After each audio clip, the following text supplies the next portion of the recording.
الحمدللہ رب العالمین، الصلاۃ والسلام علی سید الانبیاء والمرسلین،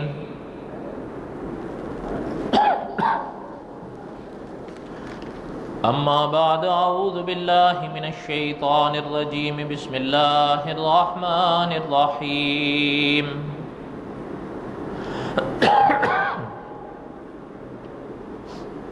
فَأَزَلَّهُمَا الشَّيْطَانُ عَنْهَا فَأَخْرَجَهُمَا مِمَّا كَانَا فِيهِ وَقُلْنَا اهْبِطُوا بَعْضُكُمْ لِبَعْضٍ عَدُوٌّ وَلَكُمْ فِي الْأَرْضِ مُسْتَقَرٌّ وَمَتَاعٌ إِلَىٰ حِينٍ۔ صدق اللہ العظیم وبلغنا رسولہ النبی الکریم، وَنَحْنُ عَلَىٰ ذَلِكَ لَمِنَ الشَّاهِدِينَ وَالشَّاكِرِينَ وَالْحَمْدُ لِلَّهِ رَبِّ الْعَالَمِينَ۔ اللهم صل على محمد وعلى آل محمد كما صليت على إبراهيم وعلى آل إبراهيم إنك حميد مجيد۔ اللهم بارك على محمد وعلى آل محمد كما باركت على إبراهيم وعلى آل إبراهيم إنك حميد مجيد۔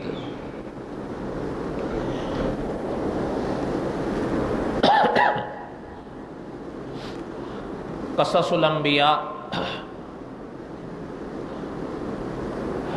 حضرت آدم علیہ السلام کے واقعات آپ اور ہم پڑھ رہے تھے۔ گزشتہ جمعہ چونکہ 8ویں مہینے کی 14 تاریخ تھی،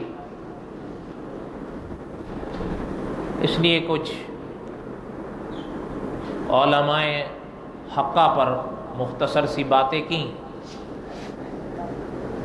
اس لیے جو ہمارا گزشتہ جمعے کا رکا ہوا سبق تھا اس کو آج ہم پھر آگے چلاتے ہیں۔ گزشتہ سے پیوستہ جمعہ ہم یہاں تک پہنچے تھے وَلَا تَقْرَبَا هَٰذِهِ الشَّجَرَةَ فَتَكُونَا مِنَ الظَّالِمِينَ۔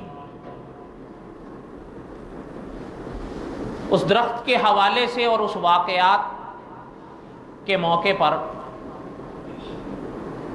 بیان کرتے ہوئے کئی چیزیں آپ نے ہم نے پڑھی۔ بس ایک چھنی چھنائی بات آپ کے سامنے اس موقع پر رکھ دی تھی۔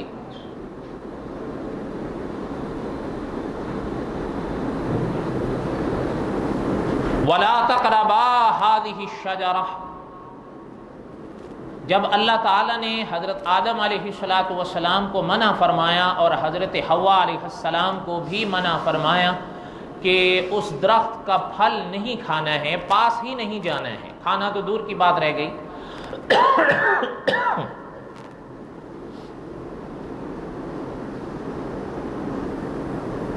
پھر ہوا یوں کہ ابلیس چونکہ یہ حسد کی آگ میں آیا،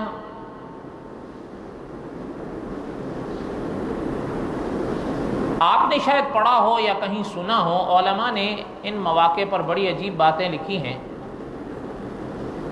کہ آسمان کی دنیا ہو یا اس زمین کی،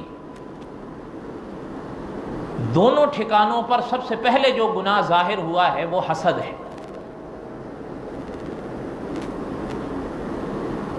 آسمان پر بھی سب سے پہلا گناہ جو ظاہر ہوا وہ حسد تھا، پھر اس ہی گناہ کا آگے جتنا بھی ثمرہ سامنے ہوا یہ اس کا نتیجہ تھا۔ سب سے پہلے ابلیس کو حسد پیدا ہوا، حضرت آدم کی شان دیکھ کر، اور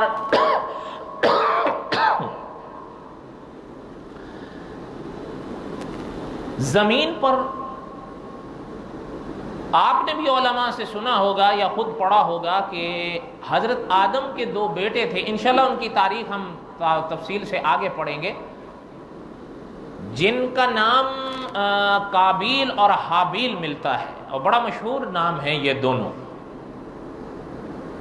ہمارے اکثر لوگ ان سے واقف ہیں۔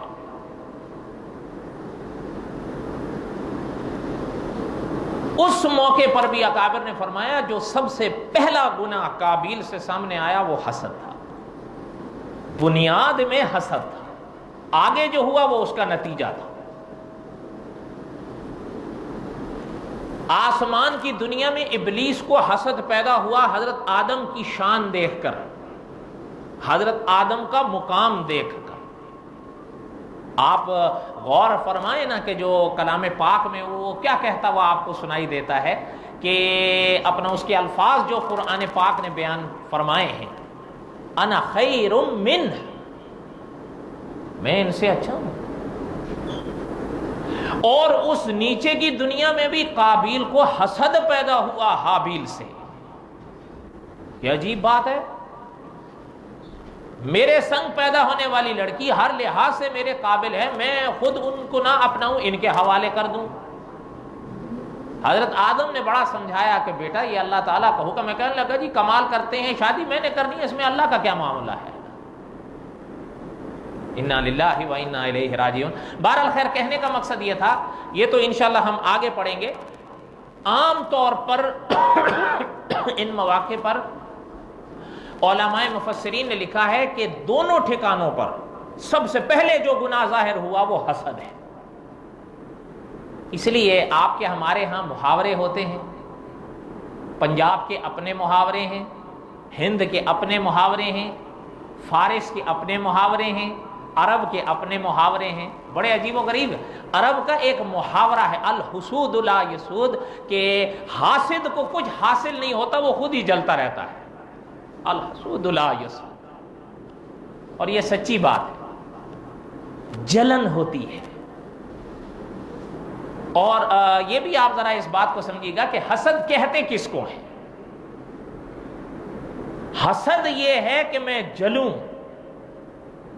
مجھے نہیں ملا، اس کو مل گیا، اس کو کیوں مل گیا، اب اس سے چھنے، جل رہا ہے، بھڑک رہا ہے۔ اچھا اس کی بھی آگے تفصیل ہے کہ ایک تو یہ ہے کہ میں جل گیا یہاں تک کہ مجھے نہیں ملا، اس کو کیوں ملا۔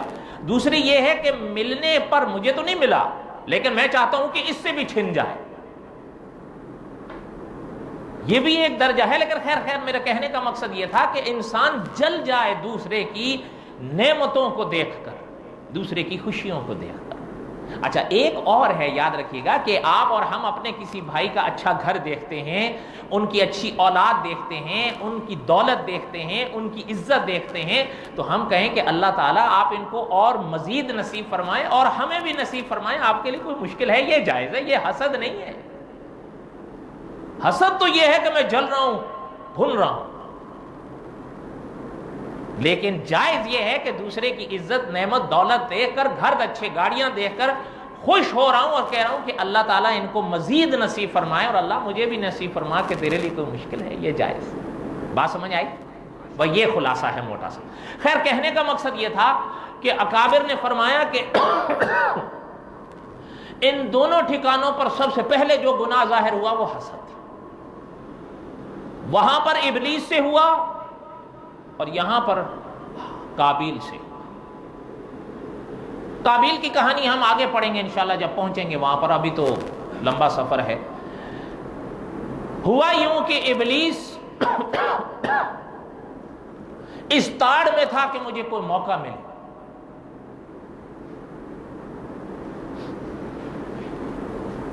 اب قرآن پاک نے کئی واقعات بیان فرمائے،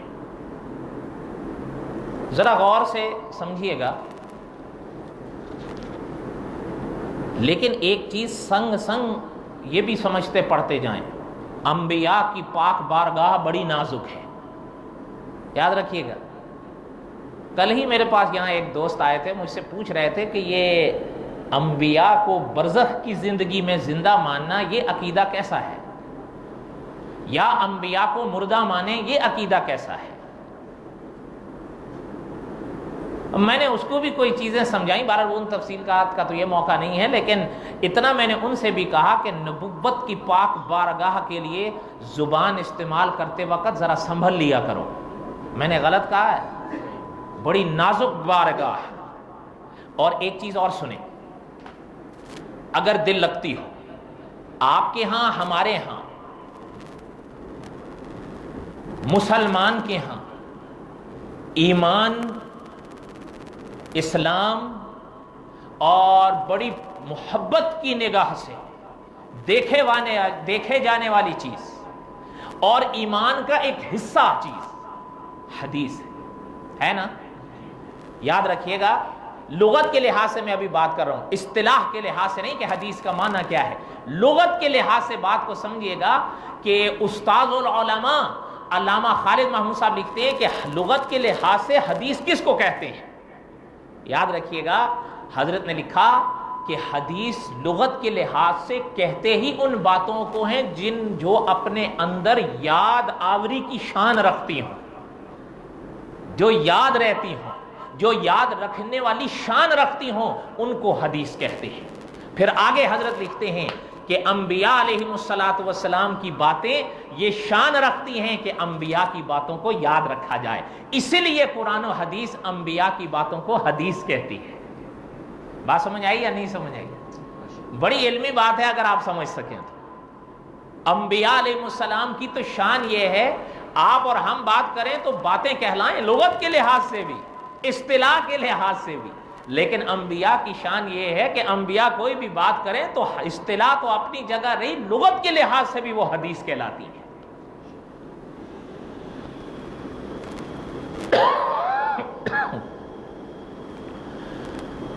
قرآن پاک میں اللہ تعالیٰ نے ارشاد فرمایا،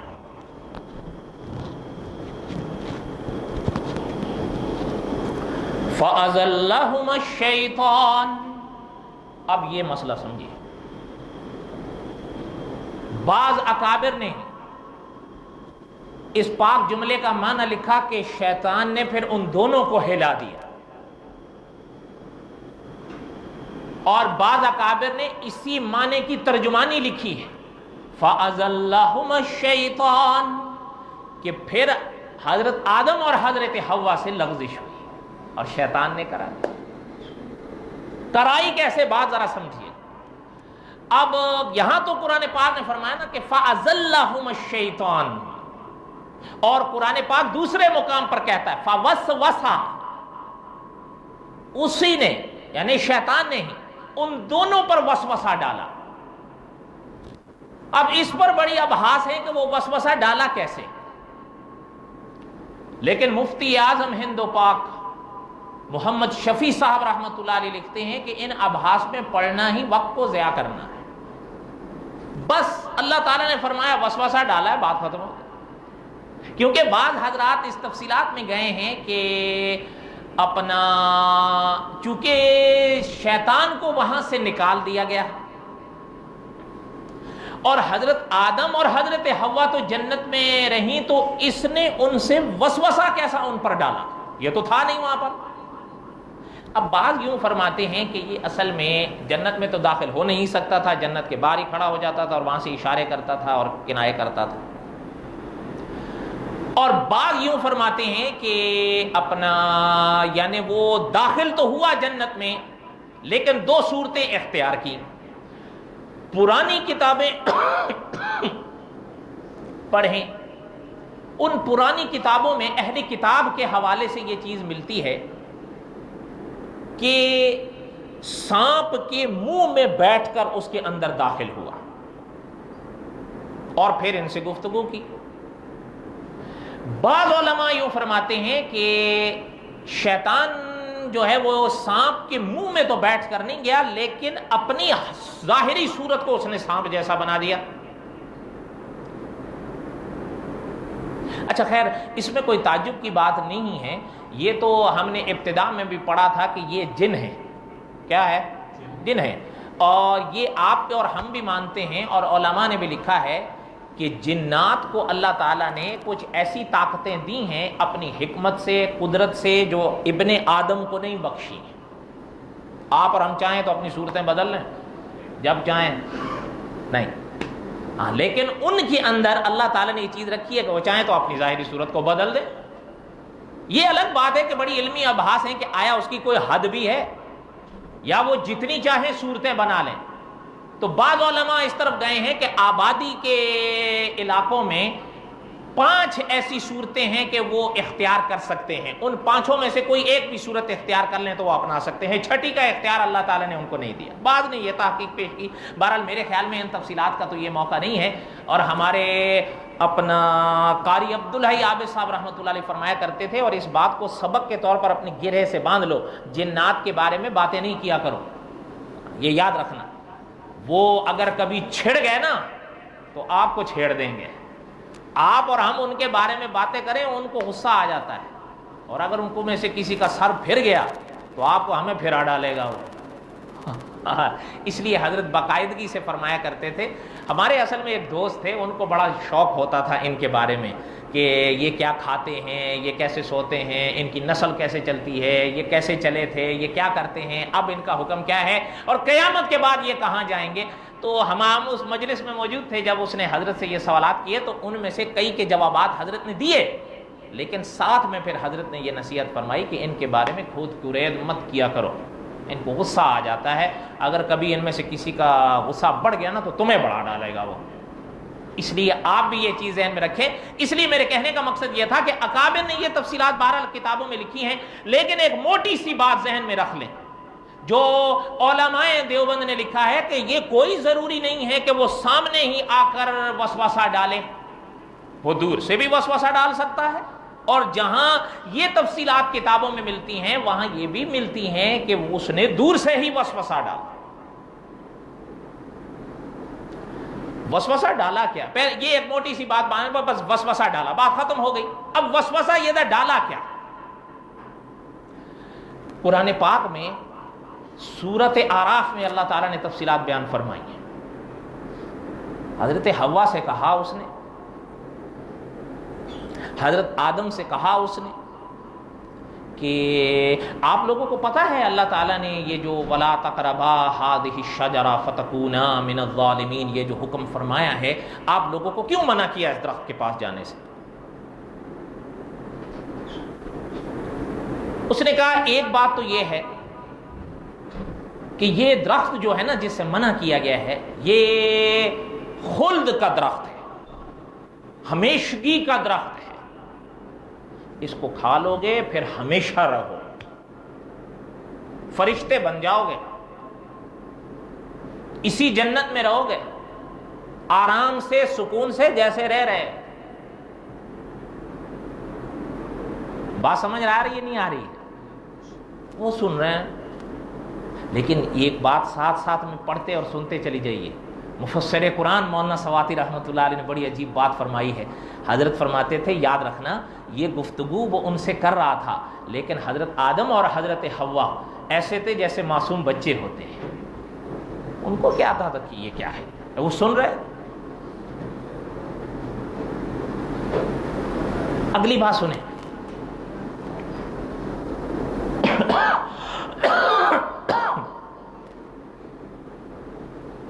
ایک اور بات جو اس نے کہی، جس ذریعے سے اس نے کہی، بعض علماء مفسرین نے اس کی اور تفصیلات بھی بیان فرمائی، جس سے حضرت آدم کو لغزش ہوئی اور لغزش لگی. تھوڑا سا آپ جاگ کر سنیں نا. آپ نے کبھی بیری کا درخت دیکھا ہے؟ دیکھا ہے یا نہیں دیکھا ہے؟ ایک دیکھا ہے یا کئی دیکھے ہیں؟ آپ کا اور ہمارا جو ملک ہے اس میں بیری کے جو درخت ہیں وہ صرف ایک ہی جگہ پر ایک ہے یا پورے ملک میں سینکڑوں ہوں گے؟ ایسا ہی ہے نا؟ اچھا پھر غور کریے گا. اسی طرح صرف میں نے تو مثال کے لیے بیری کا درخت کہا ہے، ورنہ اور بھی درخت ہیں، شہتوت کے ہیں، اب ریشم کے حوالے سے کئی چیزیں بیان کی جاتی ہیں، لیکن اور بھی آم کے درخت ہوتے ہیں اور اس چیزوں کے. کہنے کا مقصد کیا ہے کہ ایک جگہ پر ایک ہی درخت ہوتا ہے یا ایک علاقے میں ایک باغ میں سینکڑوں درخت ہوتے ہیں؟ یہ بات سمجھیے. اب اگلی بات سمجھیے. اس پاک آیت میں جو فرمایا گیا تھا وَلَا تَقْرَبَا هَٰذِهِ الشَّجَرَةَ، اس کا کہنا کیا تھا؟ اس نے کہا آپ غلط سمجھے ہو، اللہ تعالیٰ نے صرف اس ایک خاص درخت کے پاس جانے سے اور پھل کھانے سے منع کیا تھا، اس سے ملتے جلتے اس درخت سے تھوڑا منع کیا تھا. بات سمجھ آ رہی ہے نہیں آ رہی؟ علماء مفسرین نے فرمایا کہ وہاں جو لفظ تھا وَلَا تَقْرَبَا هَٰذِهِ الشَّجَرَةَ کہ اس درخت کے قریب نہیں جانا، پھل نہیں کھانا، تو اس نے یہ بات حضرت آدم کے آگے اس طرح رکھی کہ اللہ نے جو آپ کو منع فرمایا تو اس خاص اسی درخت سے منع کیا ہے، اس سے ملتے جلتے اگلے درخت سے تھوڑا منع کیا ہے. سمجھ آ رہی بات یا نہیں سمجھ آ رہی؟ اسی کی بات تفصیلات علماء نے یوں بھی بیان فرمائی ہے، اگر سمجھے گا. دھیان دیجئے گا. صحابہ فرماتے ہیں، علماء نے لکھا آپ صلی اللہ علیہ وسلم تشریف فرما تھے، ایک ہاتھ میں سونا پکڑا اور ایک ہاتھ میں ریشم پکڑا، اور میری طرف دیکھیے گا، حضور نے یوں فرمایا یہ سونا یہ ریشم حرام ہے. ایک ہاتھ میں حضور صلی اللہ علیہ وسلم نے سونا پکڑا اور ایک ہاتھ میں حضور صلی اللہ علیہ وسلم نے ریشم پکڑا اور یوں ارشاد فرمایا کہ یہ سونا یہ ریشم حرام ہے. کیا میں آپ سے پوچھتا ہوں، علماء نے بھی سوال کیا ہے، کیا صرف وہی سونا وہی ریشم مرد کے لیے حرام تھا جو حضور کے ہاتھ میں تھا، یا سارا؟ مل کے بولو. اچھا، وہ صرف حضور علیہ السلام کے زمانے تک تھا یا قیامت تک ہے؟ بات سمجھ آ رہی ہے نہیں؟ حالانکہ حدیث پاک کے الفاظ آپ دیکھیں تو وہاں آپ کو سمجھ میں آئے گا، آپ صلی اللہ علیہ وسلم نے فرمایا یہ سونا یہ ریشم حرام ہے. کیا اس کا کوئی یہ معنی لے سکتا ہے کہ صرف وہی سونا وہی ریشم حرام تھا جو حضور کے ہاتھ میں تھا؟ نہیں، اس کا معنی یہ ہے کہ ہر سونا ہر ریشم حرام ہے. اب لفظ یہ تھا کہ اس درخت کے قریب نہیں جانا، اس نے یہ کہہ کے حضرت آدم کو دھوکہ دیا کہ اللہ تعالیٰ نے آپ کو اس درخت کے پاس صرف جانے سے منع کیا تھا، اس کے پاس تھوڑا جانے سے منع کیا تھا. بات سمجھ آئی یا نہیں سمجھ آئی؟ ایک بات. دوسری بات علماء مفسرین نے ایک اور لکھی، بچے ہونا چھوٹے ہیں، ان کے لیے ماں کے دودھ کا حکم ہے الا کوئی مجبوری. کتنی مدت تک؟ کتنی مدت تک؟ جواب دو آ گئے ہیں آپ کی طرف سے، دونوں اپنی اپنی جگہ ٹھیک ہیں. جو پہلے جنہوں نے بتایا ہے وہ بھی، اور جو دوسرا کی جنہوں نے بتایا ہے وہ آخری ہے. امام اعظم ابو حنیفہ رحمۃ اللہ علیہ کے نزدیک وہ کیا ہے؟ وہ آخری. اور بولو نا، وہ کیا ہے؟ آخری ہے. جیسے مثال کے طور پر ابھی آپ اور ہم جمعے کی نماز ادا کریں گے نا انشاءاللہ، آدھا گھنٹہ پہلے جمعے کا وقت شروع ہوا ہے، شروع ہوتے ہی ختم رہے گا نا؟ عصر کے وقت کے شروع ہونے تک رہے گا یا نہیں رہے گا؟ اچھا، اب میں آپ سے پوچھتا ہوں کہ یعنی اسی کے حوالے سے اس بات کو سمجھیے کہ جو دودھ کی مدت وہ جو ان صاحب نے بتائی، امام صاحب رحمۃ اللہ علیہ کے نزدیک وہ آخری کنارہ آخری مدت ہے. اب اس بحث میں مت پڑے. البتہ اکابر نے فرمایا کہ جس دودھ کی میعاد کو اللہ تعالیٰ نے بیان فرما دیا، علماء نے لکھ دیا کلام پاک اور احادیث کی روشنی میں، بچے کے لیے اسی مدت میں وہ دودھ مفید ہوتا ہے. حتیٰ کہ ایک وقت ایسے آتا ہے جس مدت میں کلام پاک اور احادیث طیبہ میں منع کیا گیا بچے کو وہ دودھ پلانا، اگر کوئی شخص یا اس مدت کو بیان نہیں فرمایا گیا اور اکابر نے منع کیا کلام پاک اور احادیث کی روشنی میں کہ اب اس کے بعد دودھ مت پلاؤ، اگر کوئی اس کے بعد بھی پلاتا ہے، بعض علماء نے یہاں تک بھی لکھا ہے کہ وہ دودھ جو اس میعاد کے بعد پلایا جائے تو کبھی کبھی کچھ بچوں کے لیے اتنا نقصان دہ ہو سکتا ہے کہ اس کا دماغ بھی جل سکتا ہے. پتہ چلتا ہے ایک چیز ایک وقت تک مفید ہے، دوسرے وقت میں مضر ہو گئی ہے یا نہیں؟ اچھا، اب میں ذرا پوچھتا ہوں، آپ کے ہاں، میں مثالی بات کر رہا ہوں، آپ کے ہاں میرے ہاں ایک بچہ ہو اور بچہ مثال کے طور پر 2 سال کا ہو، 1.5 سال کا ہو، آپ اور ہمارے ہاں وہ ماں کا دودھ پیتا ہے، پینا چاہیے یا نہیں؟ اچھا، وہ بچہ ہو گیا 5 سال کا، آپ اور ہم سے اس کو دودھ پر ہی رکھ دیں کہ چلو ماں کا آپ نہیں پی سکتے ہو، فریش ملک پیو اور کچھ مت کھانا، یہ اس کے لیے مفید ہے؟ نہیں. اب جیسے جیسے اس کی عمر بڑھے گی اس کی غذا بدلے گی. اب یہی چیز اس نے حضرت آدم کے آگے رکھی کہ جب آپ پیدا ہوئے تھے اس وقت آپ کی تخلیق کے پہلے مراحل اور ابتدائی مرحلے تھے، اللہ تعالیٰ نے آپ کو اس لیے منع فرمایا تھا، لیکن اب تو آپ آگے بڑھ چکے ہیں، آپ کی عمر بڑھ چکی ہے، آپ بڑے ہو چکے ہیں، پہ وہ ممانعت ابتدائی دور کے لیے تھی، اب وہ ممانعت نہیں رہی ہے، اب آپ کھا سکتے ہو۔ بات سمجھ آ رہی ہے یا نہیں سمجھ آ رہی؟ حضرت آدم سن رہے ہیں، حضرت حوا سن رہی ہیں۔ ایک بات سنیے گا، جن کے من صاف ہوتے ہیں نا وہ عام طور پر دوسرے کو بھی من صاف مانتے ہیں، وہ سوچتے ہیں یار کیسے ہو سکتا ہے سامنے والا ہمیں دھوکہ دے، اور خاص کر اگر سامنے والا خدا کے نام کی قسمیں کھانا شروع کر دے، پھر آپ اور ہم بھی دھوکہ کھا جائیں گے، ہم بھی اور آپ بھی دھوکہ کھا جائیں گے، بلکہ آپ حیران ہوں گے۔ امام ابن کثیر رحمۃ اللہ علیہ نے اہل علم کا فرمان لکھا ہے کہ جب بھی کسی شخص نے خدا کے نام کی قسمیں کھا کر ہم سے باتیں کی، ہم دھوکہ کھا گئے۔ یہ بات میں آپ سے کیوں کہہ رہا ہوں؟ جہاں اس طرح اس نے حضرت آدم کے آگے اور حضرت حوا کے آگے یہ باتیں رکھی، وہاں قرآن کہتا ہے وَقَاسَمَهُمَا، قسمیں کھا رہا ہے حضرت آدم کے آگے، حضرت حوا کے آگے، وَقَاسَمَهُمَا، قسمیں کھا کھا کے کہہ رہا ہے کہ آدم میں آپ کا خیر خواہ ہوں۔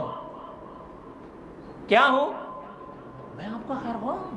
اور یہ نہیں صرف کہہ رہا کہ صرف قسمیں کھا، صرف یہ کہہ رہا ہے کہ میں نہیں، قسمیں کھا کھا کر حضرت آدم کو یہ یقین دلا رہا ہے کہ میں تو آپ کا خیر خواہ ہوں، میں تو چاہتا ہوں آپ جنت میں رہو، میں تو چاہتا ہوں آپ ہمیشہ سکھی رہو، میں تو چاہتا ہوں ہمیشہ خوش رہو، میں تو چاہتا ہوں کبھی موت نام کی شے آپ کے پاس بھٹکے نہیں۔ وَقَاسَمَهُمَا، قسم کھا کے کہہ رہا ہوں کہ میں سچ ہوں۔ اور آگے کہتا ہے انی لکما لمن الناصحین، میں تو آپ کا خیر خواہ ہوں۔ سمجھ رہے ہیں بات؟ جب یہ حضرت آدم نے سنا اور یہ باتیں حضرت حوا نے سنی، فَأَزَلَّهُمَا الشَّيْطَانُ، اب ہلے، ایسے نہیں کہ ایسے ہی چلے گئے کھا لیا، نہیں، اب ہلے۔ اور سورۃ طٰہٰ میں 16ویں پارے میں سورۃ طٰہٰ آتی ہے، سورۃ طٰہٰ کی آیت نمبر 115 ہے، اس میں جو لفظ اللہ تعالیٰ نے ارشاد فرمایا ہے فَنَسِیَ کا، اس کی تفسیر میں پہلے پارے کے موقع پر مفتی اعظم ہند و پاک محمد شفیع صاحب رحمۃ اللہ علیہ لکھتے ہیں کہ یہ پاک لفظ اس بات کا احتمال دے رہا ہے کہ حضرت آدم کو وہ نہیں اس وقت یاد نہ رہی۔ اور آپ حیران ہوں گے، علماء مفسرین نے لکھا ہے کہ جب ہوا نا یہ، تو حضرت آدم جب بھاگے، اس کی کچھ تفصیل میں آگے بیان کرتا ہوں، حضرت آدم جب بھاگے تو اللہ تعالیٰ نے فرمایا آدم مجھ سے بھاگ رہے ہو، کہاں بھاگے ہوگے؟ تو حضرت آدم نے فرمایا اللہ میں آپ سے کہاں بھاگ سکتا ہوں، مجھے تو شرم آ رہی ہے۔ لیکن اگلی بات بھی سنیں کہ اللہ تعالیٰ نے فرمایا، علماء مفسرین لکھتے ہیں کہ اللہ تعالیٰ نے فرمایا آدم ہم نے منع فرمایا تھا کہ وَلَا تَقْرَبَا هَٰذِهِ الشَّجَرَةَ فَتَكُونَا مِنَ الظَّالِمِينَ، لیکن پھر بھی چلے گئے۔ تو حضرت آدم علیہ السلام کا جواب علماء مفسرین نے لکھا ہے کہ حضرت آدم نے فرمایا اللہ میں یہ بات سمجھ اور مان نہ پایا کہ کوئی تیرے نام کی قسمیں کھا کے بھی جھوٹ بول سکتا ہے۔ آپ اور ہم تو جھوٹی قسمیں نہیں کھاتے ہیں نا؟ بالکل، ہنس رہے ہو آپ لوگ، لگتا ہے کوئی گڑبڑ ہے، بچا کرو۔ بلکہ اکابر یوں بھی فرماتے ہیں جھوٹی قسم تو دور کی بات ہے، بات بات پر بھی قسمیں نہیں کھایا کرو۔ یاد رکھیے، بات بات پہ بھی قسمیں نہیں کھایا کرو، چاہے وہ بات سچی بھی ہو، احتیاط کرو۔ اور جو جھوٹ ہے اس پہ تو بالکل نہیں کھاؤ۔ اور اگر خدا نہ کرے کبھی کسی نام کی قسم کھانی پڑے تو سوائے اللہ پاک کے نام کی کسی اور کے نام کی قسم جائز نہیں ہے۔ سمجھ آئی یا نہیں آئی؟ بلکہ آپ اور ہم تو ہر موقع پر قرآن اٹھا لیتے ہیں، بعض علماء نے یہاں تک بھی لکھا ہے کہ قرآن پاک کی قسم کھانے سے بھی بعض اکابر نے منع کیا ہے۔ سمجھ آ رہی ہے بات یا نہیں آ رہی؟ اور آپ تو شاید مانو گے نہیں، خدا کے نام کے سوا کسی اور کے نام کھانے کو یہ حدیث میں شرک فرمایا گیا۔ ہمارے ہاں تو خیر شرک ایک معمولی شے ہے، کیا فرق پڑتا ہے. بلکہ آج کل تو آپ نے پڑھا نہیں ہے کہ کئی لکھتے ہیں، کہتے ہیں حضور علیہ السلام کی امت سے کبھی شرک ہو ہی نہیں سکتا، اور اس پر حدیث بھی لکھتے ہیں. اچھا، کیا ان محدثین نے اس حدیث کا یہی معنی لکھا ہے کہ قیامت تک جو بھی حضور کا امتی ہے وہ شرک نہیں کر سکتا؟ یہ آج کل کے نئے مجتہد. تو دعا کرو اللہ تعالیٰ آئندہ خیر کرے. یاد رکھیے گا اس حدیث کا یہ معنی نہیں ہے. جو یہ معنی کر رہا ہے کہ حضور کی امت قیامت تک شرک کر ہی نہیں سکتی، وہ اس حدیث کا غلط معنی کر رہا ہے. کوئی شخص اگر شرک کرے گا وہ شرک ہوگا. اس لیے خدا کے پاک نام کے سوا کسی کے نام کی قسمیں کھایا نہیں کرو. اگر کہیں قسم کھانی پڑ رہی ہے صرف اللہ کے نام کی جائز. بات سمجھ آ رہی ہے؟ اور یہ لحاظ کر کے کیا کرو کہ اللہ نے قیامت کے دن آپ سے اور ہم سے اس قسم کے بارے میں پوچھنا ہے. ہاں یہ یاد رکھیے. یہ جو آپ اور ہم پانی یوز کرتے ہیں نا، پانی، آپ سنیں ایک لفظ میری طرف دھیان دیں. ایک لفظ ہوتا ہے سائل، ایک لفظ ہوتا ہے سوال، اور ایک لفظ ہوتا ہے مسئول. سوال کون سا لفظ ہے؟ میں نے آپ سے کچھ پوچھا، سوال ہو گیا. اچھا، ایک ہے سائل، میں نے آپ سے کچھ مانگا. ایک ہے مسئول. مثلا میں نے آپ سے کچھ مانگا اور آپ نے مجھ سے پوچھا کیوں مانگ رہے ہو. سمجھ رہے ہو یا نہیں؟ یہ مسئول ہے. پانی علماء لکھتے ہیں یہ مسئول شے ہے. قیامت کے میدان میں اس کے بارے میں پوچھ ہوگی. اس لیے جب بھی پانی استعمال کرو دھیان سے کرو. جب بھی پانی استعمال کرو ہمیشہ یہ عقیدہ رکھو کہ ایک دن آنا ہے، خدا کی بارگاہ میں جانا ہے. اور آج آپ اور ہم زندگی کے 24 سینکڑوں گھنٹے گزار چکے ہیں. بوڑھا تو میں بھی ہو گیا ہوں. کئی لوگ میری شکل دیکھ کے غلط اندازے لگا رہے ہیں. میں کنارے لگا ہوا ہوں. جو آپ کے اور میری عمر کے یہاں بابے بابے بیٹھے ہیں نا، میں ان سے کہہ رہا ہوں آپ جو ینگ جنریشن ہے وہ تو کہتے ہیں جی ابھی تو جوان ہے. اللہ جوان رکھے ہیں آپ کو، لیکن جب اس کی طرف سے آواز آتی ہے جوان بوڑھا نہیں دیکھا جاتا. جب میعاد ختم سو ختم. اس لیے یہ بات ہمیشہ ذہن میں رکھنا، زندگی میں اللہ نے جو ایک سیکنڈ بھی دیا ہے، اگر قیامت کے دن اس کے بارے میں پوچھا گیا، اور حدیث بھی سامنے رکھنا کہ اگر یہ پوچھا گیا کہ یہ کام کیوں کیا، تو سمجھ لو کہ گئے. اس لیے اب وہ حضرت آدم علیہ السلام فرمانے لگے اللہ میں نہیں یہ چیز سمجھ سکتا، کوئی تیرے نام کی بھی جھوٹی قسمیں کھا سکتا. اس لیے یہ بات ذہن میں رکھیں کہ حضرت آدم علیہ السلام سے لغزش ہوئی، گناہ. یہ چیز ہمیشہ یاد رکھیں. انشاءاللہ اس پر میں کچھ باتیں اگلے جمعے بیان کروں گا، لیکن یہ عقیدہ رکھو حضرت آدم سے گناہ نہیں بلکہ لغزش ہوئی ہے. اور قرآن پاک بھی فَأَزَلَّهُمَ الشَّيْطَانُ کا لفظ استعمال کرتا ہے. آپ اور ہم صبح شام گناہ کا لفظ استعمال کرتے ہیں. استاذ العلماء علامہ خالد محمود صاحب لکھتے ہیں، اور حضرت نے فرمایا اگر کبھی یہ بات یا یہ واقعہ بیان بھی کرنا پڑے تو یوں کبھی نہیں کہنا کہ حضرت آدم سے حضرت حوا سے گناہ ہوا، بلکہ کہنا ان سے لغزش ہوئی. کیا ہوئی؟ اور اس طرح اس نے، اور اللہ تعالیٰ کے نام کے حوالے سے وہ دھوکہ کھا گیا. ایک بات چلتے چلتے بتاؤں، مولانا ادریس کاندلوی رحمت اللہ علیہ کی بات بتا رہا ہوں. ان کے ایک صاحبزادے تھے. یہ واقعہ بڑا مشہور ہے حضرت کا. پتہ نہیں آپ مانے نہ مانے، پتہ نہیں مانے نہ مانے، ہم نے اپنے بڑوں سے سنا ہے کہ عالم یہ ہوتا تھا کہ گھڑی اگر ہے نا، گھڑی دیکھ کے وقت نہیں بتا پاتے تھے کہ کیا وقت ہوا ہے. دنیا کے لحاظ سے یہ عالم تھا، لیکن ہمارے اکابر فرماتے ہیں پوری بخاری زبانی یاد تھی. سبحان اللہ نہیں کہنا منع ہے. ان کے پاس بیٹا ایک آتا تھا تقریباً ہر روز. چھوٹا تھا وہ بھی، نادانی کا وقت ہوتا ہے. آ کے کہتا تھا ابا مجھے 5 روپے، اس زمانے کے 5 روپے، کہ ابا مجھے 5 روپے دیں، میں نے سائیکل میں پیٹرول ڈلوانا ہے۔ کس میں پیٹرول ڈلوانا ہے؟ حضرت نکال کے دے دیتے۔ کوئی دن ہو گئے، ایک دن کوئی صاحب مولانا ادریس کاندلوی رحمۃ اللہ علیہ سے ملنے آئے۔ حقیقت ہے میں جھوٹ نہیں بول رہا ہوں، میں نے حضرت کی قبر کی زیارت کی ہے، آج بھی آپ کھڑے ہو کر دیکھ لو حضرت کی قبر پہ نور برستا ہے۔